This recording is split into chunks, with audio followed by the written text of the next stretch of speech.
Tambang emas terbesar di dunia yang dimiliki di Indonesia adalah tambang emas Grasberg. Tambang ini berada di Provinsi Papua. Selain menjadi tambang emas terbesar di dunia, tambang ini juga menjadi tambang tembaga terbesar ketiga di dunia. Sayangnya, tambang emas terbesar di dunia ini tidak dikelola langsung oleh pemerintah Indonesia. Hak pengelolaan area tambang Grasberg ini dimiliki oleh Freeport-McMoRan Copper and Gold dengan anak perusahaannya, PT Freeport Indonesia, yang menjadi pengelola langsung dari tambang emas ini. Ketika pertambangan ini dibuka, hingga sekarang, pertambangan ini telah menghasilkan 7,3 juta ton tembaga dan 724,7 juta ton emas. Kalau itu dibagikan pada setiap masyarakat Indonesia, maka setiap masyarakat Indonesia bisa mendapatkan kurang lebih 3 ton emas per kepala. Bisa dibayangkan jika itu terjadi, semua penduduk Indonesia akan hidup dengan bergelimang harta. Arab Saudi, Amerika, China dan semua negara di dunia tidak akan bisa menyaingi Indonesia. Indonesia akan menjadi satu-satunya negara super kaya jika tambang tersebut dikelola sendiri oleh Indonesia dari awal. Itu hanya emas, belum lagi tembaga, serta bahan mineral lainnya. Seharusnya nama kota di sana itu bukan Tembagapura, tapi lebih cocoknya Emaspura. Nama Tembagapura diberikan seolah upaya untuk menutupi mineral berharga yang mendominan di sana. Pertambangan ini dikelola oleh Amerika.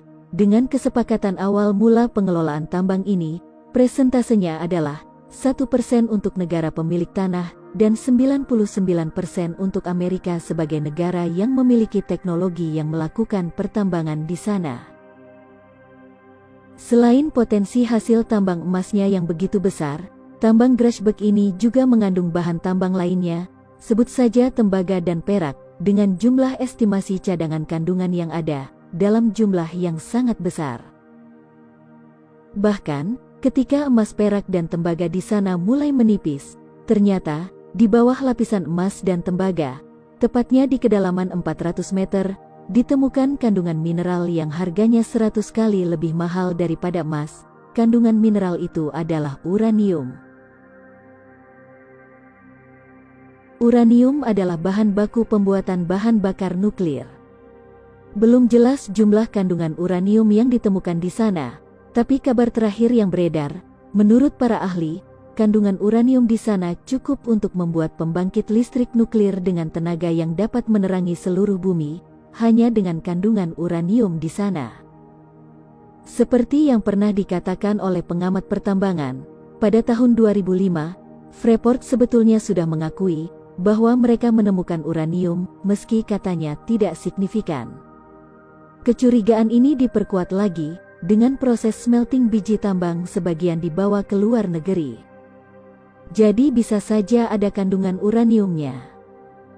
Waktu pihak dari PT Freeport dipanggil oleh DPR, mereka pernah mengakui adanya kandungan uranium, tapi katanya tidak signifikan, porsi uranium itu sangat kecil, jadi tidak ekonomis jika dilanjutkan ditambang. Ya, wajarlah mereka berkata begitu. Di dalam kontrak dengan Indonesia, mereka hanya diperbolehkan menambang emas dan tembaga. Ini akan sangat sulit bagi pemerintah Indonesia untuk membuktikannya. Perusahaan Freeport itu tidak terbuka dan tidak bisa diaudit di Indonesia, namun terbuka di luar negeri. Namun, jika pemerintah bisa membuktikan bahwa Freeport juga menambang uranium, maka pemerintah berhak memanggil dan mengauditnya, karena mereka beroperasi di Indonesia.